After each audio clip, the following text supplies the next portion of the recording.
Good afternoon, everyone. My name is Carrie Vitucci, and I serve as the chair of N4A's Virtual Education Committee, and I will be the moderator for today's webinar. Thank you for taking time out of your day to join us for N4A's first installment of our summer webinar series. Kelly and Sarah, our presenters today, are N4A's recipients of the 2021 Research Award.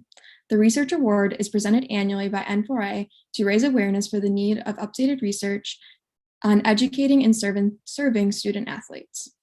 Our presentation today is titled, I Have Grown, a case study of student athletes' career development at Clemson University.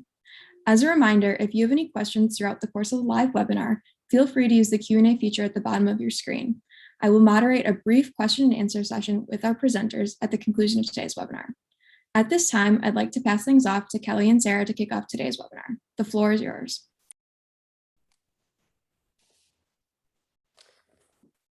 Thank you so much. We're really excited to be here with you today. Slide, Kelly.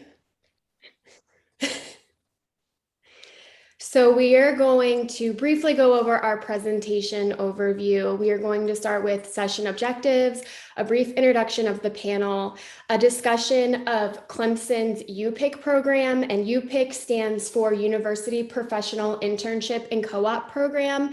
Then provide you with an overview of our research. We also have a student athlete with us that has participated in the UPIC program that will provide us with their perspective. We will discuss the research findings, provide you with recommendations on how you can start the UPIC program or something similar at your institution, and then open it up for questions. So our session objectives are to understand the potential for an on-campus internship and professional development program, to review the benefits of high-impact practices for students and the role mentors play in their professional development, and to assess your campus culture and determine how a program like UPIC would contribute to your strategic plan and benefit your students, and what the specific action items could be for your campaign.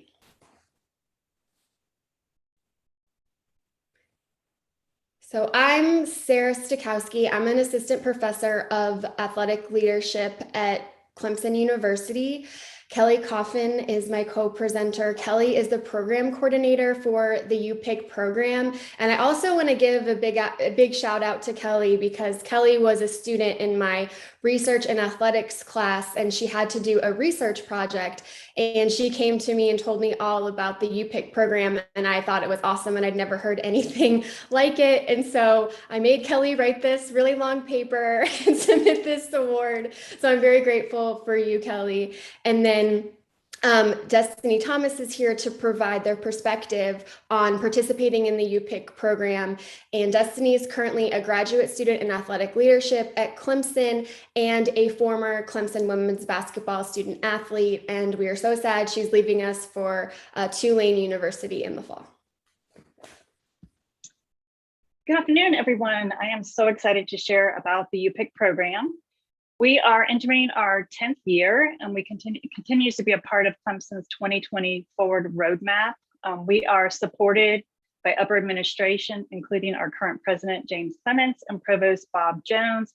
And that's a key part of the success of our program, is to have that administration buy-in.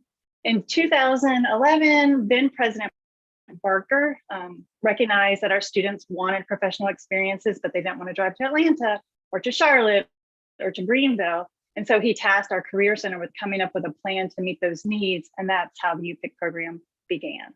We began our first semester, trial semester pilot program with 20 internships. This fall, I have 440 in the system. We provide over 900 experiential learning opportunities to undergraduate students. We only serve undergraduate students in our program each year. All of our UPIC mentors are current Clemson faculty or staff. Our program staff has grown over the years, of course. We have a director, 2 associate directors, an assistant director, 2 program coordinators, a graduate assistant, and a marketing intern. And I'm a program coordinator, and what that means is I handle everything: HR, payroll, communicating with interns and mentors, answering questions, just kind of running the logistics of the program. Program basics. We are a year-round program. We do it by semester, so fall, spring, and summer. We are a paid internship program. Our part-time positions begin at $10 an hour, and part-time intern must complete 160 hours over the course of the semester.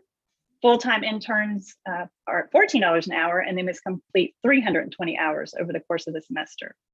All UPIC interns must enroll in a pass, no pass, 0 credit hour INT course that is noted on their official academic transcript. There is a $200 fee for the course for this transcript notation. We learned early on when we first started our program, we did not have this INT course component, and we learned early on we needed to add it mainly for the accountability by the students. And so we've had that in place now for, I guess, probably the past 9 years. Successful completion of the INT course includes an online quiz, working the required number of hours, an in-person site visit with a site coordinator. So our site coordinators will go out to the site, visit with the mentor and the intern, and discuss how the internship is going. They'll have to write an executive summary of their experience and complete a final evaluation. Our curriculum, of course, we had to go through curriculum committee and get everything approved, but all UPIC interns must enroll in the course, and everything is through Canvas. The online final evaluation, that's a key part of our program. We ask questions related to the internship experience, and it's a way for us to measure competency development as well as overall growth and satisfaction with the UPIC experience. Our team sits down at the end of the semester and really reviews these and looks for feedback to improve, and also just to make sure we're meeting the needs of the students. The students are required to do it. We also send it to the mentors. It is optional not optional. We strongly encourage it, but not all mentors do complete it, but we really value mentor feedback as well. Another part of the internship is these in-person interactions. These are crucial. We have a new intern orientation. They only have to attend it the first time they start with UPIC. And that at the orientation, we go over expectations of the program. We answer any questions they may have, the requirements, completing timesheets, all that good stuff. Also, I mentioned the site visit. So the site coordinator will go and visit the intern, and they'll discuss, with the mentor and the intern, where the intern started at the beginning of the semester and where they see them today, the growth. Again, going back to those competencies, we really want to see development over the course of the semester. This is a way for the intern to practice articulating their internship, because when you go to interview, you've got to be able to, you can write it on your resume, but you've also got to be able to articulate it. So this is a good practice opportunity for them to articulate. If they have completed more than 2 rotations with us, we no longer do the site visit. They're required then to come in and do some other form of professional service, such as a mock interview, a resume review, a LinkedIn review, something else to add to their toolkit for professional development.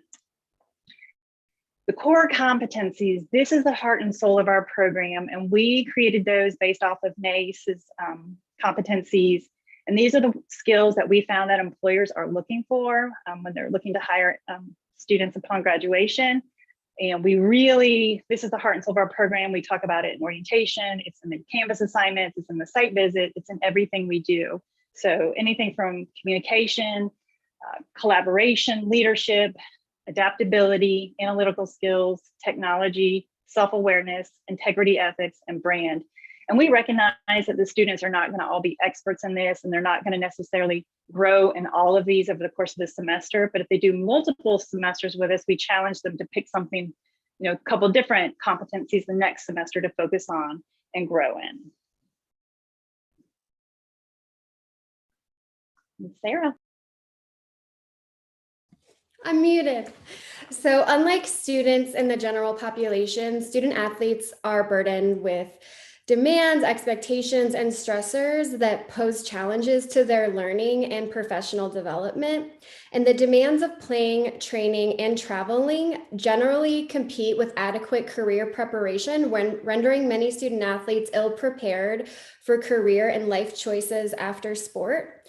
Further, low career maturity of student athletes is often influenced by the high athlete identity this population often exhibits. Although sport participation teaches important life skills such as conflict resolution, leadership, organization, and time management, student athletes should strive to obtain relevant internship and professional work experience to assist this population in transitioning to a life beyond sport. And internships are vital to the growth of life and occupational skill development for all students.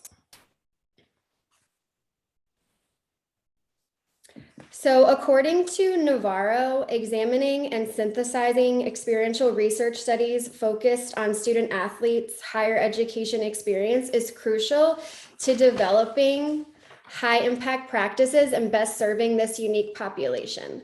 However, although student athletes are a unique population, programming that encourages campus-wide interaction and engagement is warranted. Austin's student involvement theory is the basic framework that states that student immersion in campus programming leads to effective learning outcomes. And this framework revolves around the idea of involvement, citing that students essentially become invested in their environment. And within the theory, Austin addresses the specific subpopulation of college athletes. And although Austin believes that athletic participation often leads to student athletes being isolated from their campus community, ultimately, the greater the investment students make in their collegiate experience, the more likely students are to experience personal growth and development. So this study was informed by student involvement theory, and the purpose of this study was to gain insight into the perceived experiences and outcomes of participating in the UPIC program. Specifically, this study strived to answer the following research questions. RQ1, how do student athletes perceive their experience participating in UPIC? And RQ2, what are the mentors' perceptions of student athletes' personal growth within the UPIC program? So this study utilized a case study methodology. We had two forms of data collection. We used the site interview transcripts and the students' final internship evaluation report.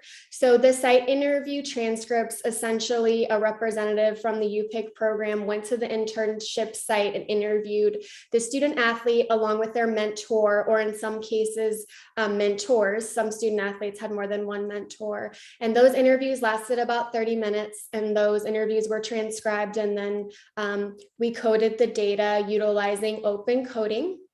And trustworthiness was established two ways. One was by using multiple data points. So one being the site interview transcripts, which I discussed previously, and the second being the student's final internship evaluation report. And the UPIC program has about 6% of the participants are student athletes. So this data was from fall 2019, and we chose fall 2019 because that was the semester before COVID hit. And so we really wanted this data to be reflective of the program pre-COVID. And so we collected data from the 13 student athletes and their mentors, and there was 22 mentors that participated in the fall 2019 semester. So RQ1 examined the perception of the internship experience from the student athlete's perspective, and the participants overall reported having a positive experience and were satisfied with their internship opportunity. So from their end of internship kind of evaluation, 88.89% of the student athletes that participated felt that their internship was relevant to helping them pursue their academic and career goals.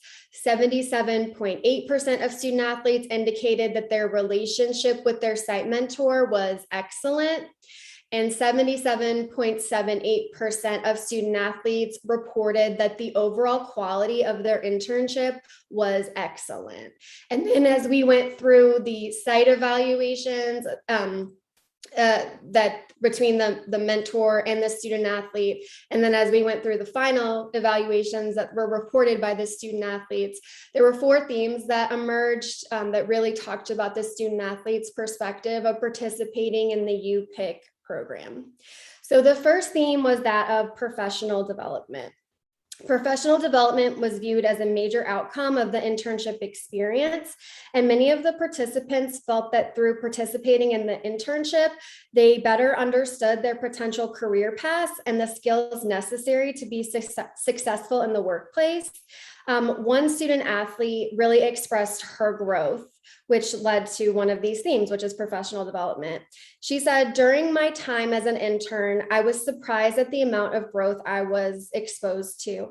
I feel as though I'm far more knowledgeable about what goes on in a professional workplace and also what having a job entails. I'm more interested in pursuing a job at a college in their communication department after completing this internship. The second theme that emerged was that of communication, and the Clemson, let me get you the specific name, the Clemson Center for Career and Professional Development, or CCPD, defines professional communication as engaging in dialogue that leads to productive outcomes and points of connection by effectively articulating oneself to individuals within the outside of one's industry or areas of expertise. And the internship feedback suggests that the interns gained practical experience in improving their communication styles. For example, one student athlete explained, I worked with another student worker to do diversity interviews where we were asked people who worked in diverse departments at Clemson about their experience. Doing this made me have to listen and talk to other people and learn about their personal stories, as well as learn how to communicate with a partner on a project. The third theme was that of collaboration. CCPD defined collaboration as developing authentic and mutual beneficial relationships by valuing everyone and taking responsibility for one's role within a team. So one student athlete described their collaboration as, when collaborating this year with my mentor, she would give me all of the information that would be expected to go out in a newsletter, and I would piece that information together. This was a constant tug and pull for us this semester. And in order for anything to get done, we had to collaborate. We had to do our parts and finish our work. The fourth theme was that of work ethic. Work ethic is personal accountability and effective work habits. So some examples are punctuality, working productively with others, time workload management, and understanding the impact of nonverbal communications on professional work image. So for example, one student athlete said of their work ethic, I'm learning how to set goals for myself and how to manage time. I have been juggling this internship as well as practice and schoolwork. And as I mentioned at the beginning of this presentation, one of the student athletes that participated in the UPIC program, Destiny Thomas, is here with us. And so we thought it would be really awesome to ask Destiny to share your experience with the UPIC program.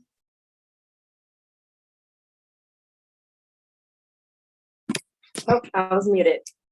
Hey everyone, I'm super excited to just share my experience with UPIC and my Clemson experience. UPIC totally changed my entire Clemson journey. I was able to network and meet so many people that I may have not ever crossed paths with. So I found out about UPIC through my academic advisor, Sarah Jo Lawrence, and my internship was with University Relations. So I was a content and social media strategist. I was highly involved with all of Clemson's social media platforms. So that's Instagram, Twitter, Facebook, LinkedIn. I was able to attend events and games in order to gain content and share a story with our audience. I was also able to lead a popular Instagram story series, which we called Ask a Tire. And this is coming up with a question each week to go out on campus before COVID, of course, and ask a different question each week. I would record a video on my phone, and then I would go back and edit it and share it out to our followers on Instagram each week. It was pretty cool. I was also able to schedule content for Clemson's LinkedIn and post accordingly, engaging over 150,000 followers, manage content for Clemson University, Facebook and Twitter pages, and interact with followers to promote events, news, and personal interest stories. Some of my favorite things to do was work our Clemson football game days. I was able to be out on the field and get content, take pictures, and record videos in order to make our fans feel like they were at the games, even if they were watching simply on their phone from our Instagram stories. I was fortunate enough to have 2 mentors. My relationship with my mentors was nothing short of amazing. Hillary and Chaz were very supportive. They cared about me as an intern and as an athlete. They helped me whenever I needed it, and they made sure that I knew I was genuinely cared for and they wanted to see me succeed in all areas. UPIC shaped me in the areas of self-awareness, brand, collaboration, leadership, communication. I was able to find more strengths and weaknesses about myself outside of my athletic abilities. I understood that I have my own personal brand, but I also represent a brand that's bigger than me. I was able to collaborate with other department interns on game days and at different events, and leadership and communication were necessary every day in order to complete tasks. Thank you, Destiny. We really appreciate you providing us with your perspective. So Sarah, can I say something real quick?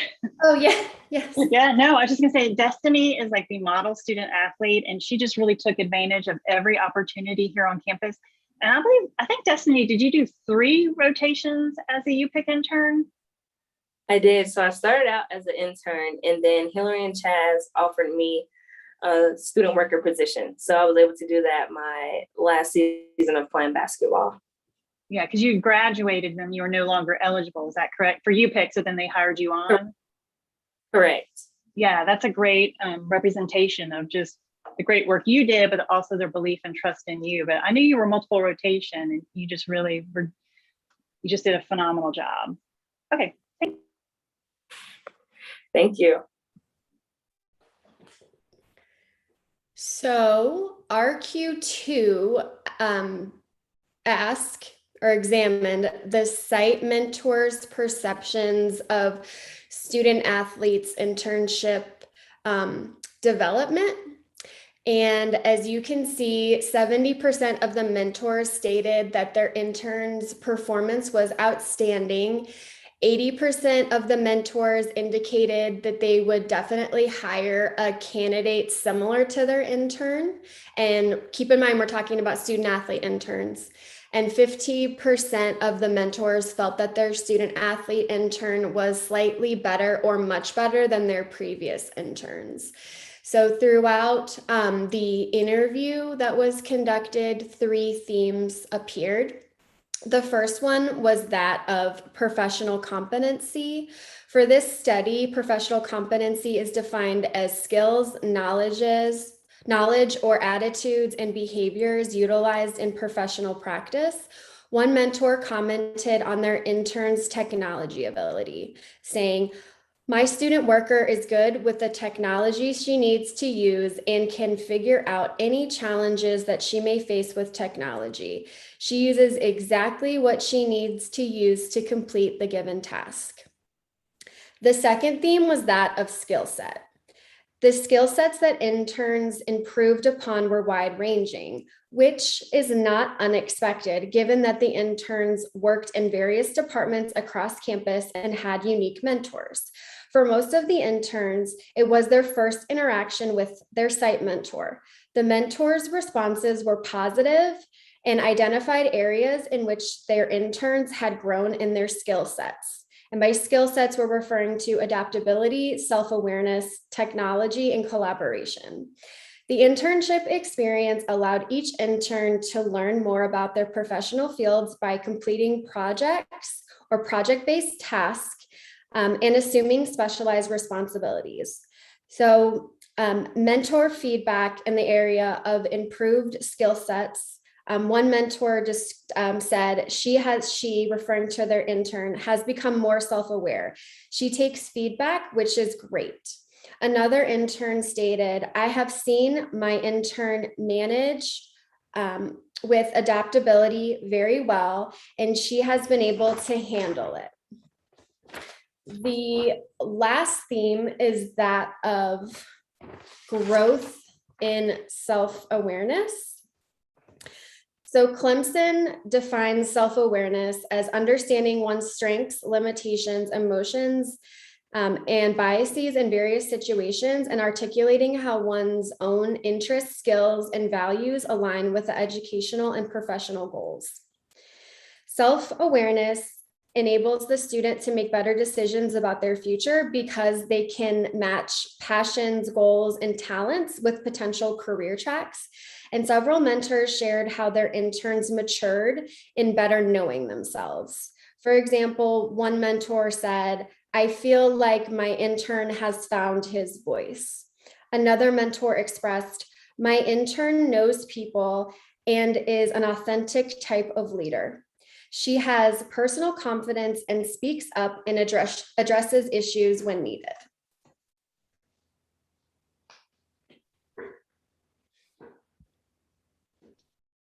All right, so our interns have great benefit from the internship, but so do our mentors, who are all, like I said earlier, are faculty, staff members of Clemson University.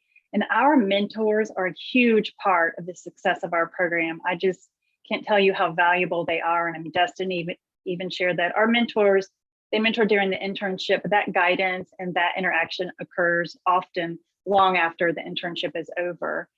So the students win with being mentored, but the mentor also wins in several different ways. They have help in the office, increased productivity, student perspectives. Our mentors love this. One of our student athletes, she's a nursing major and she worked with a nursing professor, and that nursing professor had her give feedback on all of the lectures. So the professor would give a lecture on a Wednesday, and then by that Friday, that intern was expected to give feedback on what she thought of the presentation of the material, what the professor could do better. How did that intern feel that the students received the information? Because the mentor wanted to stay relevant and the intern could offer that student perspective. The mentor, by taking on an intern, supports the mission of our universities and the educational goals we have for them. It's the opportunity for them to mentor and guide our future professionals. It's the integration of classroom learning and career prep. And with our educational institutions, we have so much going on our campuses, so much innovation, research. I was talking to somebody the other night. He's a construction science major. He graduated a couple of years ago. And I said, "Did you know we have a brick research institute at Clemson?" And he said, "I had no idea." And that's coming from a construction science major who you would have thought would have known about that. But we just have so much going on. We place our interns to give them kind of a peek behind the scenes of what it takes to run a university, but also connecting that classroom learning with their future career prep. Also, we find that these meaningful interactions between the student and the mentor helps us maintain increased retention rates. These students come back because they love their mentors. They have that relationship. Relationships are key. And also, this is a potential future employee or a future graduate student at a university. So the benefits are two-sided here, and we're just thrilled about that opportunity.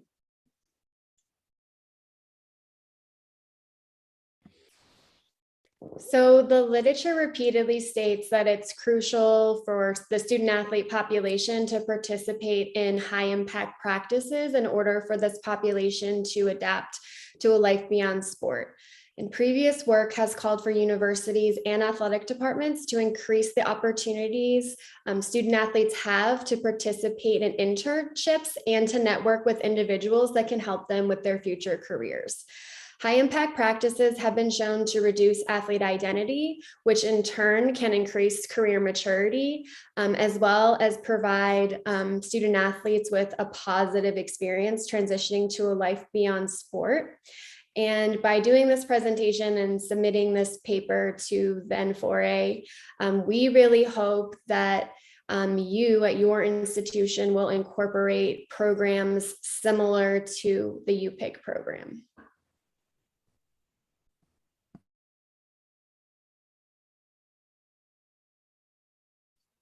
All right, here are our recommendations to get started. And I will say we get phone calls all the time inquiring about our program. We are always happy to get on a Zoom call, a phone call, and chat with you about our program. Similar programs across the country, UNC Charlotte, Florida State, I think Kentucky, I think Virginia Tech's getting ready to launch one maybe in August. But these are some of the key points and recommendations we suggest to getting started. And first of all, you've got to get that buy-in from the upper administration. We were so fortunate to have that from the beginning, but it's getting that buy-in. And we're constantly reporting to upper administration to let them know the success of our program. Partnerships, key to success as well. Use your on-campus connections, including your students. When we first started our program, with those 20 students, we literally went to departments and talked with the chairs or the deans and just said, here's what's coming down. We would like for you to partner with us on this. We'd love to have a student intern and a mentor from your department be a part of our program as we pilot this. I now have students who will come into the office and say, I want to have a UPIC internship, but my mentor isn't part of the program. How do we go about doing this? And I'll say, here's the application for your mentor to apply to our program. So absolutely use your connections on campus. Start small. We're a really large program now. We're up to almost 900, 1,000 students a year, but we started with 20, and we hit the 1,000 or 900 mark probably 5 years ago. So it took a while to get there, but we did grow exponentially once it took off. But just start small. Tailor your program based on the resources you have, your money, labor, mentor availability, and the needs of your students. Depending on your area, your location. We're in Clemson. We don't have, we're not in a major city, so we don't have a whole lot of access to, Fortune 500 companies nearby. So our students needed something, and so we had to meet that need. The success story of any student program begins with student buy-in. Because our internships are paid, it was a little easier to get the buy-in, but even so, student athletes, they are crunched for time. And I know when we partner with athletics about 4 years ago, we started with maybe 3 or 4 interns a semester, as student athletes. And then as word spread through student athlete development, that the internships were working. They could manage their time, be a student, be an athlete, and do this internship. It worked. Now we host about 25 student athlete interns every semester. And you got to focus on selling to the students, what they're going to get out of this, as well as any of the stakeholders. So you got to sell the mentors on it as well. Again, we're very fortunate here at Clemson. Our mentors, our faculty and staff have embraced mentoring students, student athletes. They just have really jumped on this, and we're very fortunate. Don't ever overestimate the power of rules and regulations. And it can, at times, we first started off, we were maybe a little too flexible in some of our rules, and that's how we learned we needed to incorporate the INT course. You want to maintain that accountability. You want to maintain the integrity of the program. You want to ensure that your students truly are getting value out of the internship. So that's why we say just don't overestimate the power of those. And then finally, continuously seek feedback for improvement. We're always seeking ways to improve our program, and we value feedback. Oh, goodness. That is all I have. Carrie, did you have something? Yeah, we can head to the Q&A. Kelly, Sarah, Destiny, thank you for sharing some phenomenal information with today's participants. At this time, we do have a few minutes to take questions from our participants. As a reminder, you can use the Q&A feature at the bottom of your screen to pose a question to our panelists today.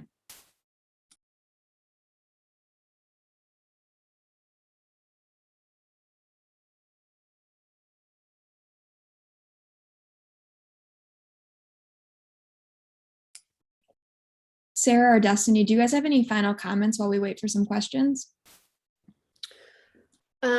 I just wanted to say that I know assessment and evaluation is a really, key thing at the moment, as it should be. And this paper has been accepted for publication, and as soon as it's published, we will send it to you to be able to distribute to the membership, which hopefully can also help y'all be able to communicate with stakeholders if you're interested in starting something similar to UPIC.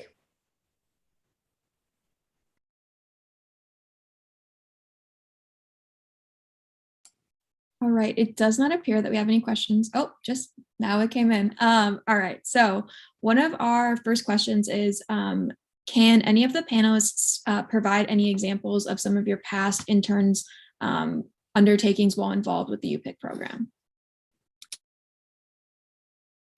Sure, I can answer that, and let me know if I'm not answering it correctly, but we have, I would say almost every college, not necessarily department on campus, but every college has had an intern. So we have anything from, we have a lot of marketing interns that help departments with their social media content. We have a virtual reality lab here on campus. So we have interns that have gone over and helped lead. Actually, one of our student athletes did a nursing virtual reality lab. So kind of going in and doing anatomy, videography, data analytics. That's a really popular internship right now. Students want to get involved in data analytics. So we have some researchers here on campus that just value that data analytics. We have students who do architecture internships.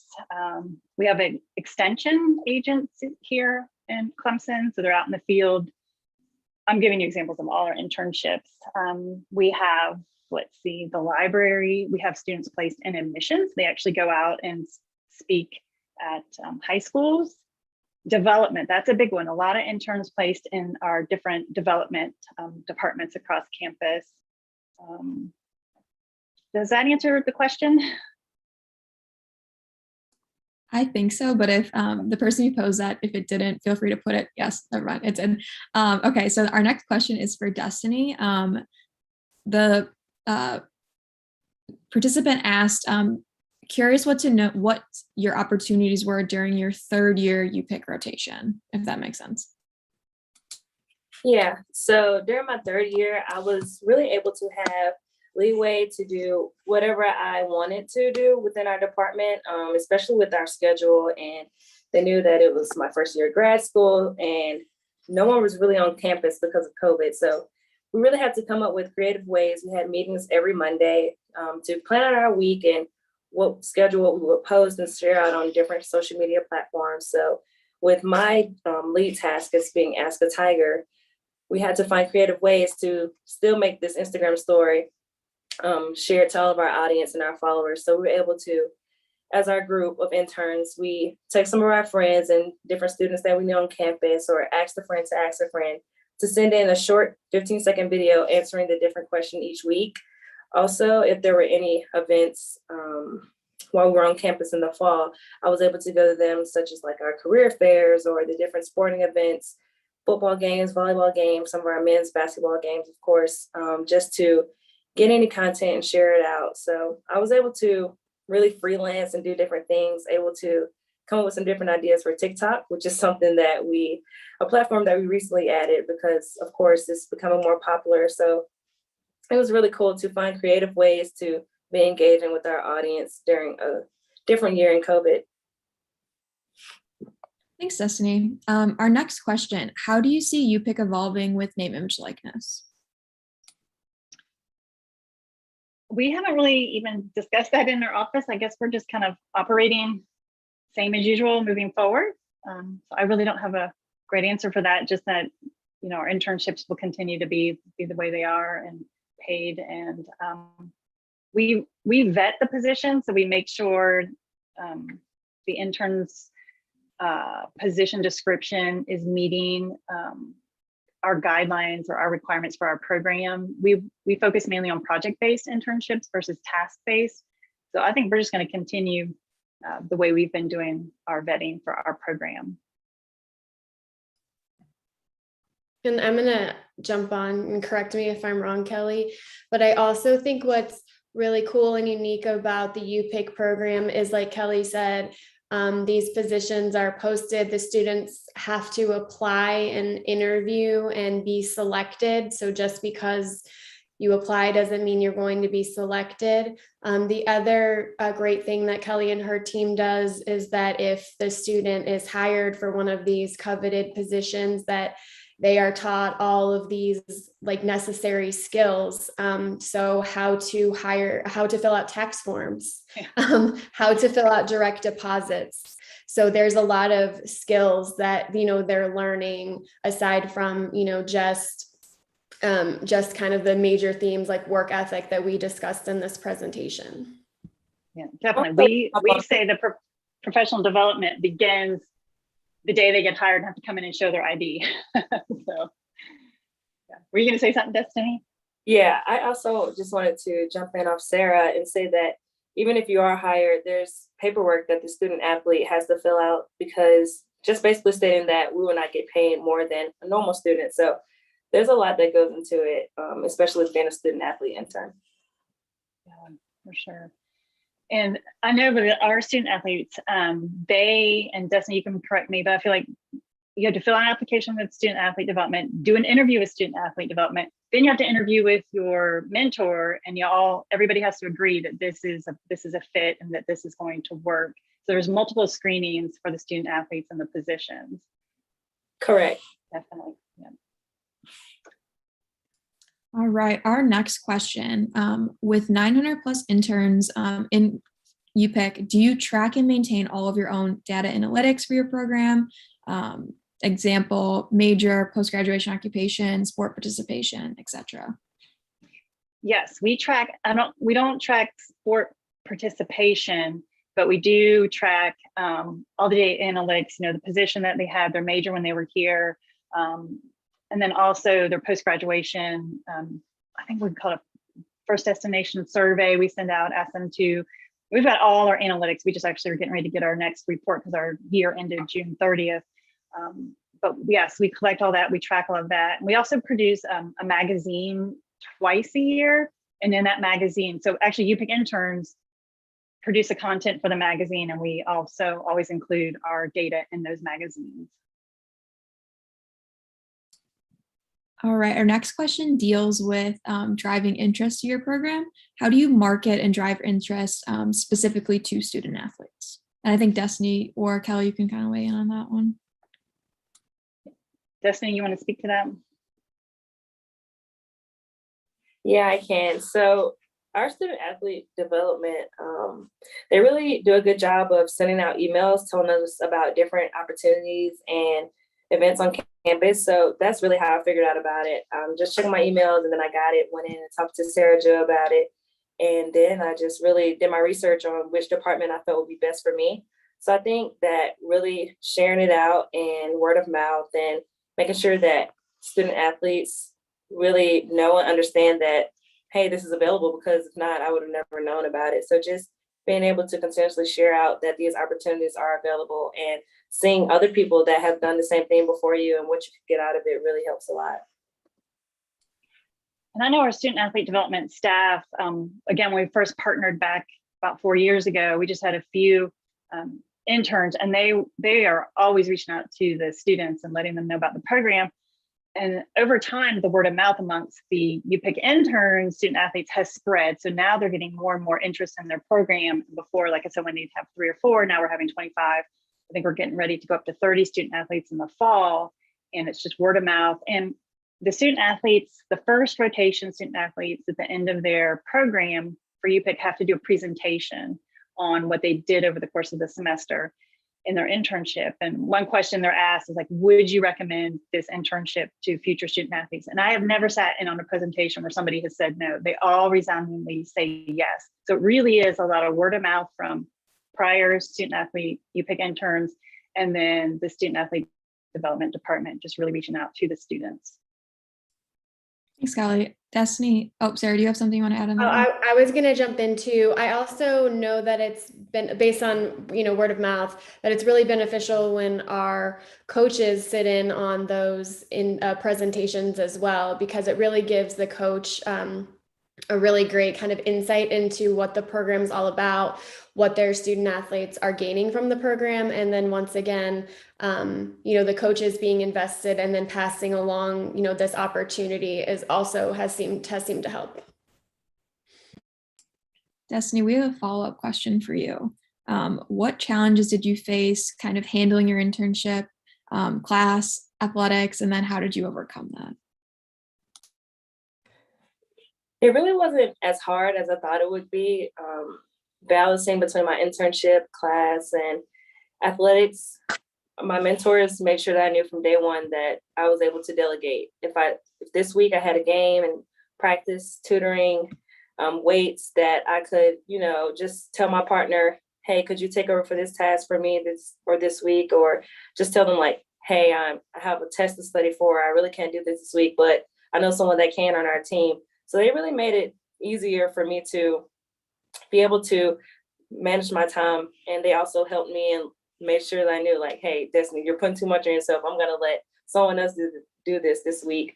But I did run into a couple of challenges trying to really just come into it. And we were working with Photoshop, and that was my first time ever using it. And I literally went and set my laptop on Chad's desk and was like, help me. So I really ran into challenges of not understanding and being new to different programs and softwares and really handling social media. So I would say those were my biggest challenges, and just really grateful that I was able to do all of those things and be more than a student athlete so I could manage my time so efficiently. That's great. Thanks, Destiny. And this is going to be our last question. And this is for Kelly and Sarah. Was it difficult to find funding for this program? Is there a sustainable funding model? If so, is that a big hurdle for you guys? And then how do you mediate that? Yeah, so we're very fortunate here. We get a grant from the state, but that didn't start that way. So again, we started small. President Barker came to our Career Center and said, I want you to start a program to meet the needs of our students. And so the provost actually put money from his budget and their budget towards our program. And then we also charge that INT fee, and we get a portion of that back, and we just funnel that back into the program to help sustain the program. Once we saw how successful the program was going and how the students were really buying into it, we went to the state and lobbied for a grant. And now we get over $1 million a year from the state to help fund our program. But I just want to say, again, we didn't start with that. We had to build a program and prove and show how it was meeting the needs of our students. So now our budget's made up of provost funds, a state grant, and that INT fee. And so far we did have 1 year we had to stop the number of internships because we didn't exceed our budget, but we were going to. And that's a good problem to have when you have so many students interested and mentors willing to participate, that you have to stop your numbers. We'd love to keep growing in that way. Thanks, Kelly. Presenters, do you guys have any final comments before we close today's webinar?